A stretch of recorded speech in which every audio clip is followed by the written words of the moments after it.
सोलापूर शहरातील स्वच्छता व्यवस्थेचा प्रश्न ऐरणीवर आला आहे। ठिकठिकाणी असणारे सार्वजनिक शौचालयातील घाण पाणी अक्षरशः रस्त्यावर येत आहे। सार्वजनिक टॉयलेटची अवस्था बिकट असल्याने उघड्यावर लघुशंका करण्याचे प्रकार सर्रास वाढले आहेत। त्यामुळे नागरिकांच्या आरोग्यास धोका निर्माण झाला असून तात्काळ उपाययोजना करावी, अन्यथा उग्र आणि तीव्र स्वरूपाचे आंदोलन छेडण्याचा इशारा सामाजिक कार्यकर्ते पैलवान माऊली हेगडे यांनी महापालिका प्रशासनाला निवेदनाद्वारे दिला आहे।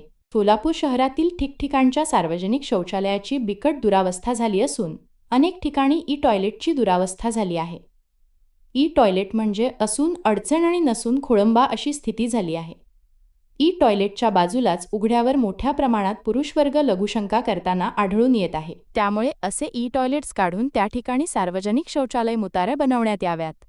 शहरात अनेक ठिकाणी महिलांच्या स्वच्छतागृहांचा अभाव व बंद अवस्थेतील टॉयलेट्स यामुळे आरोग्याचे धोके वाढत असून शहरात रोगराई पसरू शकते अशी भीती सामाजिक कार्यकर्ते पैलवान माऊली हेगडे यांनी व्यक्त केली आहे। बंधुप्रेम न्यूज चॅनलला लाईक, सबस्क्राईब व बेल आयकॉन दाबायला विसरू नका। धन्यवाद।